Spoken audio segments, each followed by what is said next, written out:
Ask me where I'm from. I already know. Ask me where I'm from. I'm really used to... Hey, Ishod, where are you from?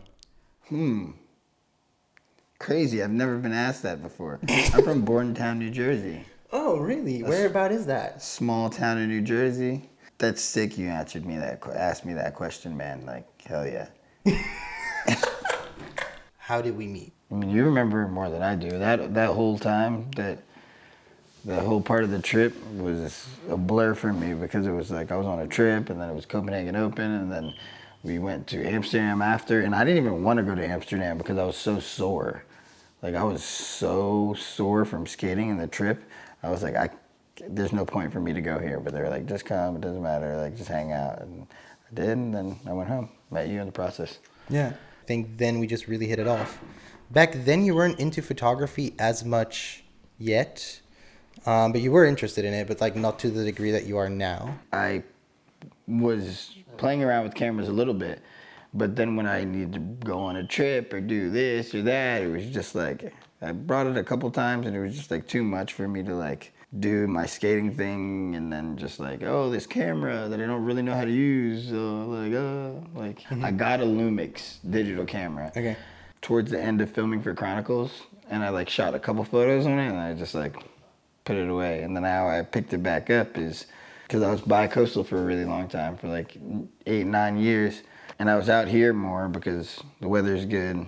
All the homies are out here. The industry's out here. So I was just out here.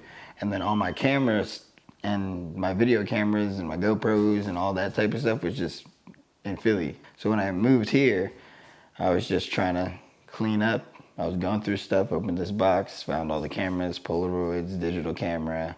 And that sparked your interest again. And then I was like, oh no, like I really like this. I want to get back into it. And then that's how it's gotten to where it is, because I kind of had time and the refined mind to like be like, all right, like I'll just take some time to do this for a second. I kind of know what's going on with the whole skate stuff. You know, there's always more to learn in skating, always, but it was just like, you know. You have like the headspace to work on photography aside from skateboarding too now. Yeah. Since you're already here, you should like, follow, and subscribe. And listen, like my good boy Valentine here. Val, come here, place.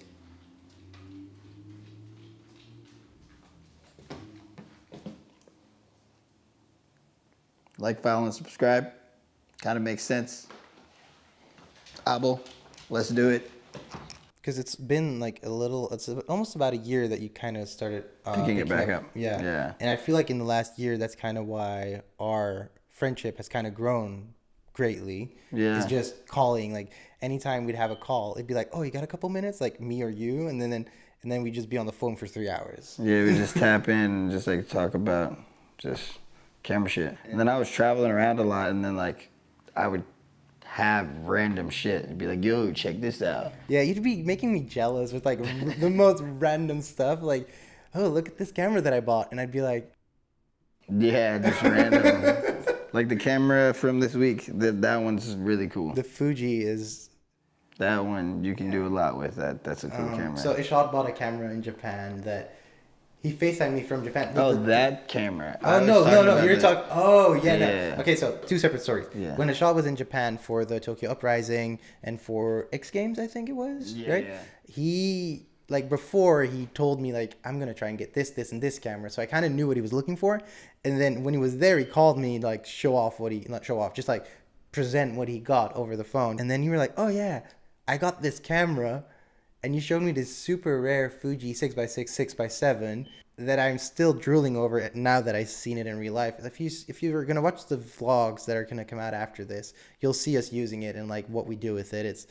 That camera is insane. I've never seen it in real life before. The second story is like one of the cameras that you actually wanted to get in Japan. Couldn't find it. You were looking for it all over. Yeah. Then you decided to order I went to a lot of camera shops. And like then a lot. You ordered it, and it came right when I came, like the first day I was here, it arrived. Yeah, like all the stuff that I ordered like a little bit ago kind of like popped up like right when you got here. So all this entire week we've been like playing with camera gear. It's been so fun just going around, just the two of us, and like meeting up with people just to shoot photos. And then that camera that you're talking about, the golf camera. I could just call it the golf camera because like the name's kind of hard to like remember. It's wonky. It's like a little wonky. We shot photos with that yesterday, skateboard photos, and We just got the scans back, and it looks ridiculously good. Yeah, I have a bunch of like weird niche shit. It's kind of like Do you say niche or niche? I say niche. My girlfriend makes fun of me because of that, but it is niche. That's how you say it. But I just say niche. Yeah. We got a bunch of questions on TikTok. Really? Ishod, would you stop skating for $1 million? That doesn't make sense. Who asks this? Skateboarding and like cars, anything that I'm like into, I'm like super into it. And it's like until you talk to me, you won't realize how into it I am. Like the twin tail shape. I've been riding that shape for like 12 years, and it's like it went from like a B152 shape, and then I was like, dang, I like the tail, but I don't like the nose, because why would I pop off of my more uncomfortable foot with a higher distance from the ground? It doesn't make sense. And also the way that I learned skating regular switch, I like tricked my mind into learning it backwards. You know what I mean? The way I base my learning off of skating, why wouldn't I have a board that's symmetrical? Then you're completely free on your board. Tails farther from the ground with having the same exact shape. Yeah. Blah, blah, blah. Where your trucks are, if you have a smaller wheelbase, all this blah, blah, blah. People would expect me to just be like, oh yeah, like he just skates and he does his thing. But if you like actually like talk to me about it, it's like I'm very, very like, hey. This is not a toy, it's a microphone. I'm very, very like into the things, and it's like You get super into stuff. Yeah, and it's pretty much the same thing like this. Instagram. What are both of your favorite places to skate?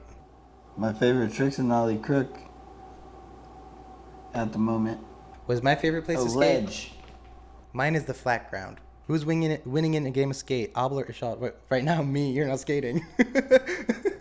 This would be my only chance because you're not skating. So you'll take a letter for everything. Yeah, I guess. But if challenged, I'd have to step off the injured list. You know, I played a game of skate injured before. I'd love to play a game of skate, but I don't want you to get hurt. So maybe next trip. Yeah, maybe next trip. The way that you talk about your skate setup and the way how meticulous you are about what you skate, would you say that that is also the reason that you got into film photography, because you get the chance to like experiment with so much more than you would with digital photography? Not saying that you don't shoot digital, but the thing that you like most at the moment, and I can see that you're enjoying it a lot, is using your film cameras and figuring out like exactly what it is you like. I mean, I guess, because I'm making you think about it now. Because I've thought about this before, because I started buying all these cameras, and then people are obviously like, yo, like, master one camera. Yeah. You know what I mean?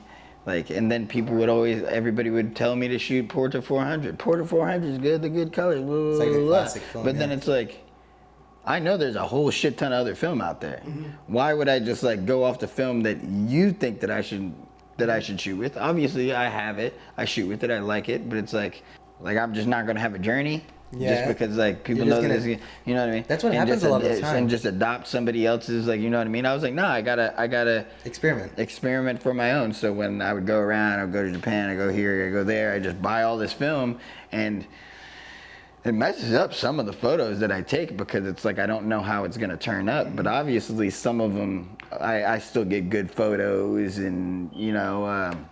You just figure out a lot. So it's like if I wanted to go to the desert or the beach or you know exactly somewhere, I'm like, you're gonna this film has these kind of colors. I can go shoot this film in this scenario, or this film in this scenario. Or I'm going to the forest and it's going to be pretty green, but also it's pretty dense. So it's like I need a higher ISO film. Blah blah blah blah blah blah. It's really cool to see, because most of the time what happens is like people that get into film, they just do whatever their favorite YouTubers or influencers are doing, and they just take that and then they go with that, and that's it. They buy the T2 or the T3, and then they go punish it, and they Portra 800 in it, and then because they're favorite photographer, but they don't experiment. And that's what I found so interesting. Like when I found out that you were getting into photography and like we started talking about it, you are like not scared to go on the journey, because you know it's in the long run you'll be more knowledgeable about what you want to do, and now you're just trying things out. Yeah, same thing with film, exactly. Same thing with cameras. Val, be a good boy. Come here. Val, up. Val, up. This is actually a good question. Witze, another guy from Belgium, that also shoots photos and skates. He asks, how did I get seen in the skate world? I don't know.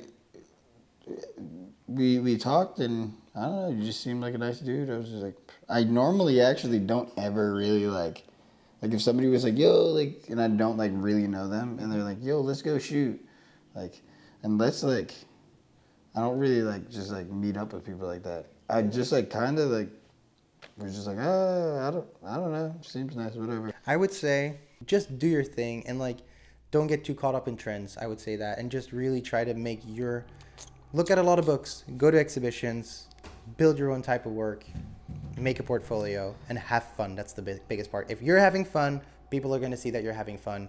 You got to remember, the people who don't follow trends are the people who create them. That's a good one.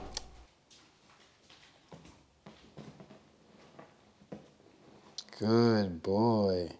See? He listens. Now you guys should listen. Follow Alba. I fucked up.